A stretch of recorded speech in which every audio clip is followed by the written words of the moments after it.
এই যে কাতলা মাছের মাথা, আমি লাল শাকের ঘন্ট করব, তার জন্য কাতলা মাছটাকে ভেজে নেব। তেল গরম হয়ে গেছে, মাথাটা ভেজে নিচ্ছি। লাল শাকের ঘন্ট করার জন্য আমি মাছের মাথাটা ভেজে নিয়েছি। এই তেলের মধ্যে দিয়ে দিচ্ছি কালো জিরে, শুকনো লঙ্কা, এটা দিয়ে দিলাম। দিয়ে দিচ্ছি পেঁয়াজ কুচি।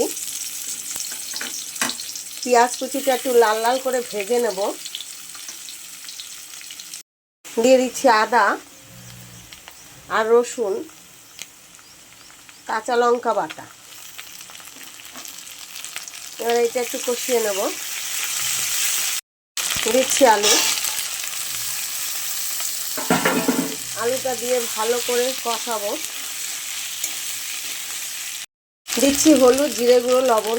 লবণটা একটু কমই দিলাম, কেন যেহেতু লাল শাক, লাগলে পরে দেবো। নুন দিয়ে দিচ্ছি। বেগুনের সঙ্গে আমি মাছের মাথাটাও দিয়ে দেব। মাছের মাথাটা দিয়ে দিচ্ছি, কষিয়ে নেব ভালো করে। এবার একটু কাশ্মীরি মির্চি দিয়ে দিলাম। এবার দিয়ে দেবো আমি লাল শাকটা। এই যে মাছের মাথাটা সুন্দর করে ভেঙে দিয়েছি, দিয়ে দিচ্ছি লাল শাক।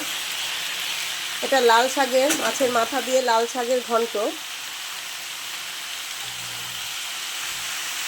দিয়ে দিচ্ছি কটা লঙ্কা আর মিষ্টি।